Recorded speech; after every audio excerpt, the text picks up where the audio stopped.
in this book, and is related to the concept of miyabi.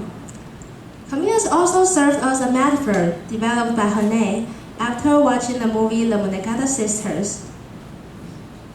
And the metaphor was used extensively in his book. The Monogatari Sisters is a work filled with all Japanese aesthetics and was directed by a famous director named Yashijiro Ozu. He is known for his subtle way of expressing the story, and which in some way reflected Hane's preference and characteristics.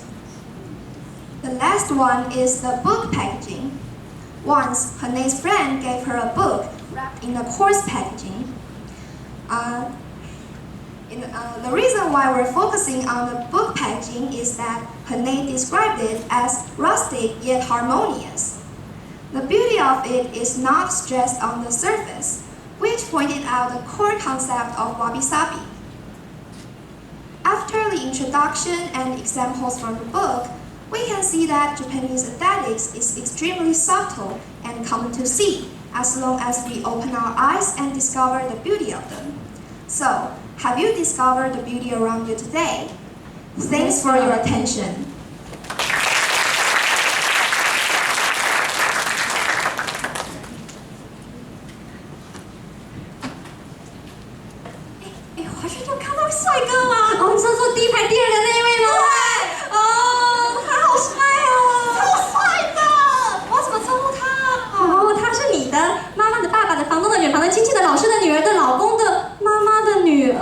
老师，也就是我的老师，也就是你的老师我们公民老师最前面的蔡湘婷老师，太好吧？在传统华人观念里，血缘一直扮演重要角色，不管是亲缘、长幼秩序以及伦理。关于亲情究竟象征着什么呢？我们有请连品珍同学进行阐述。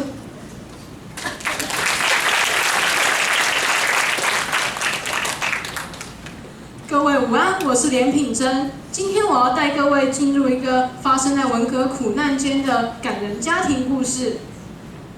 高二专题课时，拜读了中国小说家余华的作品《18岁出门远行》，对其中的暴力书写有着十分深刻的印象。而在他的名作《许三观卖血记》中，却是以亲情取代暴力与血，携手贯穿整个故事。因此，我决定探讨本作的两个主题：血缘与亲情。接下来，让我们介绍鼎鼎大名的作者余华。余华是浙江杭州人，生于文革期间，乃中国先锋派小说的代表。他的代表作《活着》与《许三观卖血记》同时入选由百位评论家以及文学编辑所评选的90年代最有影响力的10部作品。接着，我们来讲讲《许三观卖血记》的故事背景。1950到1960年代间，中国在毛泽东主政下，大力推行大跃进、文化大革命等等运动，却皆以失败收场，导致人民生活困难。贫困的许三观为了守护自己的家庭，一次次的冒着生命危险去卖血，以确保许家得以延续。本书在2015年在韩国改编为同名的电影《许三观》。上面我们讲到了中国的卖血现象。中国因为普遍贫穷以及人口众多，导致医疗资源相对缺乏，无论是器官黑市或者是私下卖血的现象，皆十分猖獗，也因此导致了攻击者本身的危险。许三观第一次卖血时，知道要看谁与血头的交情比较好，谁的血就卖得出去。血头也就是医院里管卖血的人俗称，但是这与卖血应该要求的身体条件毫无关联。接着，血头又省掉抽一管血检验的规矩，这表面上是为卖血者图方便，实际上却是罔顾他们的生命安全。接下来，让我们讲述本书中复杂的亲属关系。主角许三观与许玉兰结为连理后，心有不甘的前男友何小勇进而侵犯许玉兰，导致她怀孕生下许一乐。得知此事的许三观大受打击，受传统观念的影响，认为许一乐不是他的亲生儿子，而疏远他。究竟血在这个故事中有什么特别的意涵呢？因为中国自周朝以来的宗法制度深植人心，因此血成为家庭与命脉的象征。许三观也是受了嫡长子观念的影响，才会认为许一乐不是他的亲生儿子而疏远他，但他只是被表面的抽象观念所蒙蔽了而已。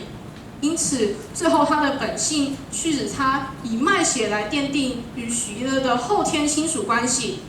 血的意涵也从纯粹的宗法约束，转变为实质的亲情。接着，让我们来讨论时代苦难与亲情之间的斗争。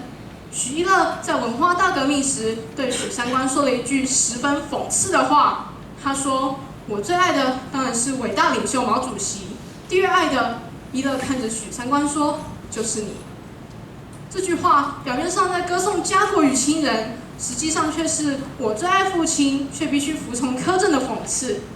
许一乐与许三观之间宝贵伟大的亲情，却被一场疯狂的政治运动给狠狠地比了下去，甚至到最后差点将父子俩都逼上绝路。这一次，许三观再度卖血，经由毫不保留的牺牲，超越阻碍，许一乐最后终于康复。许三观借此体现他与许一乐之间血浓于水的亲情，克服万难，超越过去的传统与现在的权威，成为至高无上的存在。在很多国家，卖血可能是一种副业，但在本作中成为无私奉献的象征。许三观卖血记借由实质的卖血，体现抽象的亲情，阐扬亲情的力量能够超越一切事物。其第一层的意义在于超越中国的传统观念。中国人的思想自古以来就由传统观念所主宰，甚至因此而被迷惑，混淆自己的想法。但人性的淳朴与良善，加上长久建立起的亲情基础，我们终究能破除这些枷锁。第二层的意义在超越时代苦难的迫害。尽管文化大革命时许三观已经衰老，他仍不惜赌命去卖血以救回儿子。最终，血的力量又超越了时代苦难，印证俗语：家是永远的避风港。无论环境多么艰辛，家庭永远会支持其成员，永远保护他们。也正是因为这可贵的人性，亲情才得以得到崇高的价值与境界。我的报告到此结束，谢谢大家。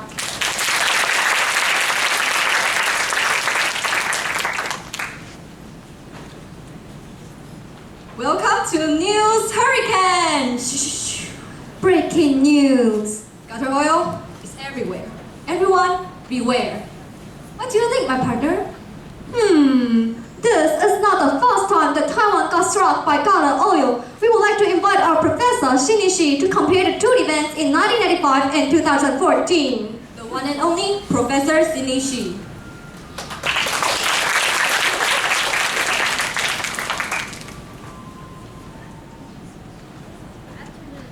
I'm Sini. Nowadays, food safety has aroused public awareness in Taiwan. There are many food safety crises in the recent years. With the occurrences of events, the public's reaction and attitude are unlike those in the past. Hence, today I want to talk about comparison on cultural events in 1995 and 2014. In 1995, this picture shows the related news report at that time.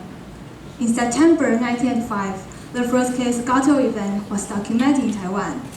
The tile trading company was reported to purchase a low-priced gaucho oil from the pig farmers in the suburbs of Taipei. The gaucho oil then transferred to a chemical factory and produced into shadi cookie oil. At least 2.2 million kilograms of gaucho oil were sold on market. About the manufacturers, 22 people, including oil distributor, oil refining workers, were arrested for being involved in the event. The owner of the tile trading company, Lin Deqing, was sentenced to 7 years of imprisonment. About the public, the Mid-Autumn Festival was just around the corner. Due to a news report, the public were concerned about the related problems and didn't dare to eat the containing products. In 2014, in September 2014, the gaucho scandal broke out once again.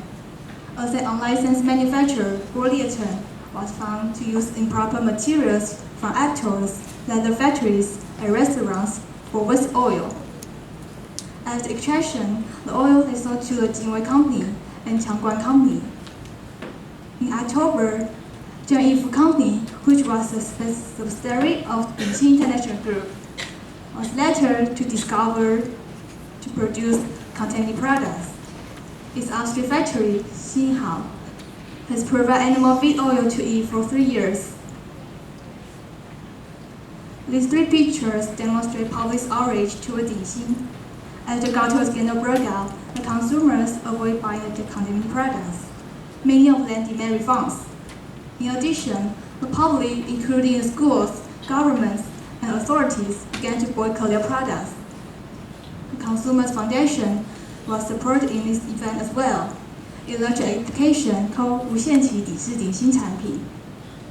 In 2015, there was even a protest march called 1212捍卫食安大游行. Comparisons.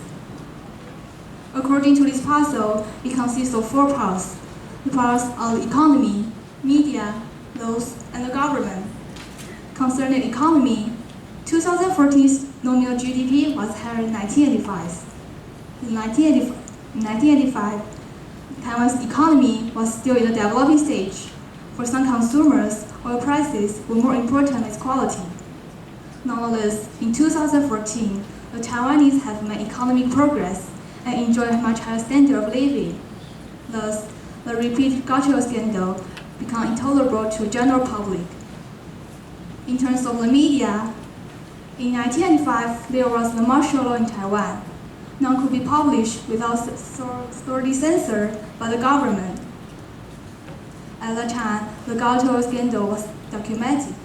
However, there was not much coverage of the key points. In 2014, the media has prosperously developed. This efficiency enables the breakout reach to the public immediately. Move on to the laws. In 1995, the related laws were not sufficient or perfect. However, in 2014, after Gaotou scandal broke out once again, the Consumers Protection Foundation urged the legislature